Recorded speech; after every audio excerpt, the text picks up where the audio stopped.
As many fans of this channel know, I am African, and I grew up in Africa. It is easy to believe that you're destined for poverty, and yes, most people from poor countries believe that.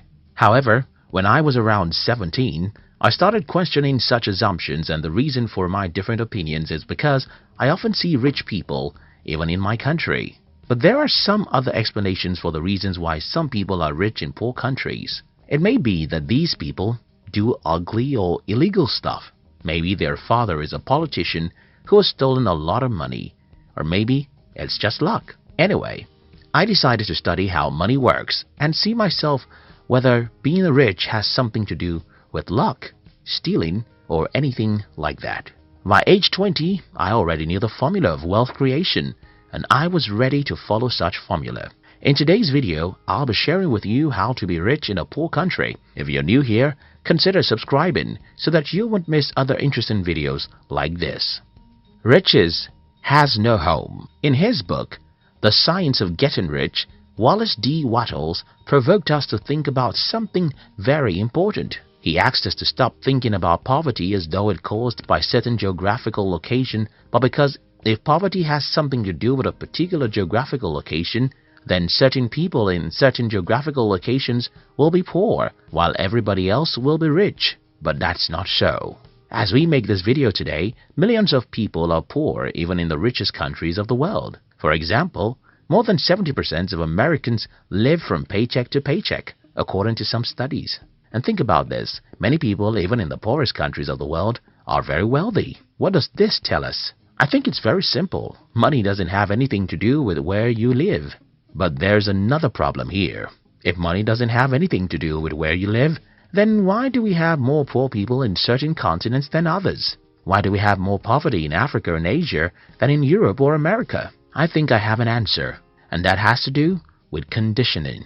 Like begets like. The story was told about a farmer who brought an eagle's egg from his farm. When the farmer got home, he added the 3 eagle eggs with his chicken's eggs, and his chicken hatched the eggs with hers. Many months after the little eagles have been hatched, they are there right with the chicks, eating everything the chicks were eaten, walking around the way the chicks walk around and having the same aspirations like those of the chicks. These 3 eagles grew up and lived their entire life just like chickens. They never flew or dared to live like an eagle.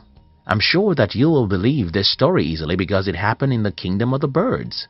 Well, like those eagles, like always begets like, even amongst human beings. So, what happens in poor countries is that when you're 7 years old, you'll notice that everyone around you is poor. And not just that these people are poor, they always blame someone else for their poverty.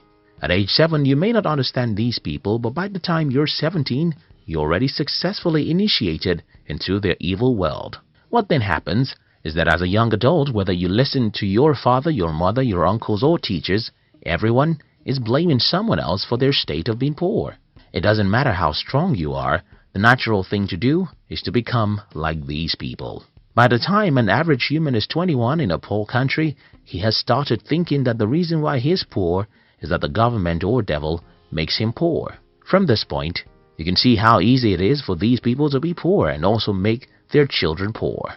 It's pretty simple. Whenever you blame someone else for your life, what you're doing is folding your arms and saying, "It's not my fault. Let the man who causes man's poverty to come and make me rich. It's not my fault. Let the man who causes poverty to come make me rich." So the number one reason why most people are poor in poor countries is that everyone around them is poor when they are growing up. These people would not have become poor solely because everyone is poor. It's even worse because most poor people blame someone else for their poverty, and then they successfully teach their children to learn how to blame others for their lives.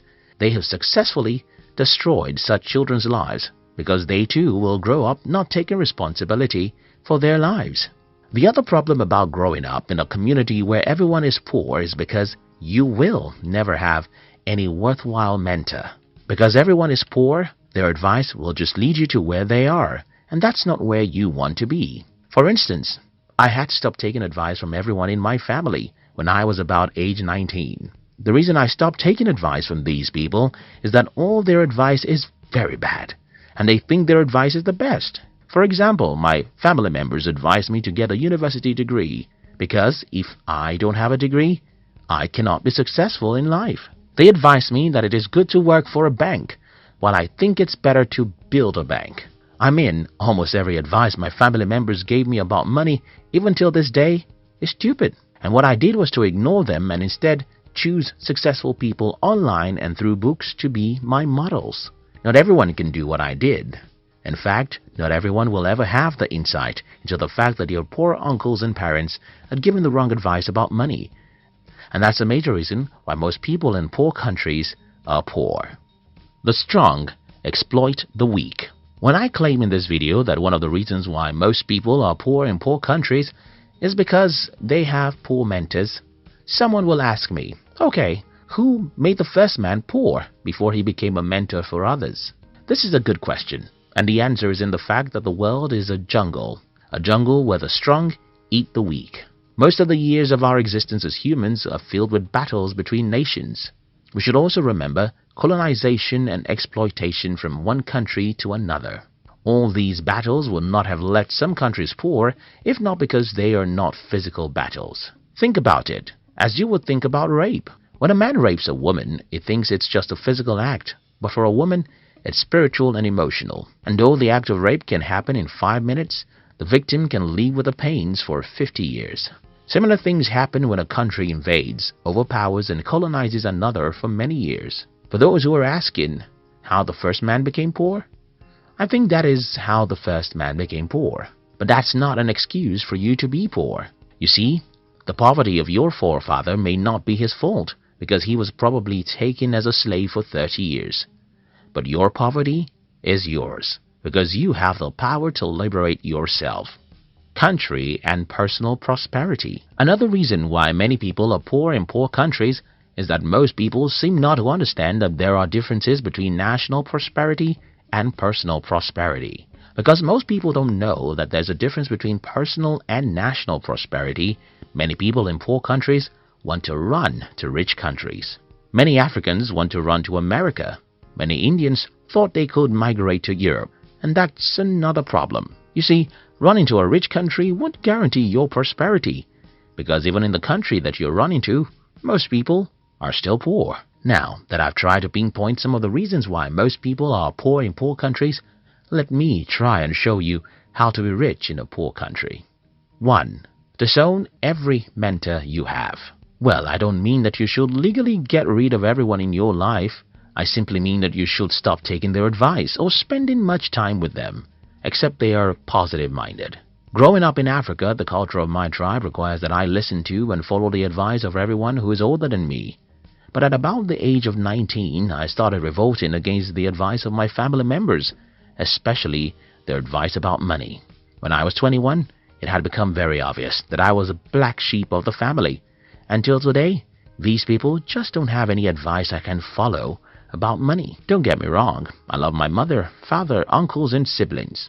I love my African friends, but I don't take advice or spend time with you if you're negative.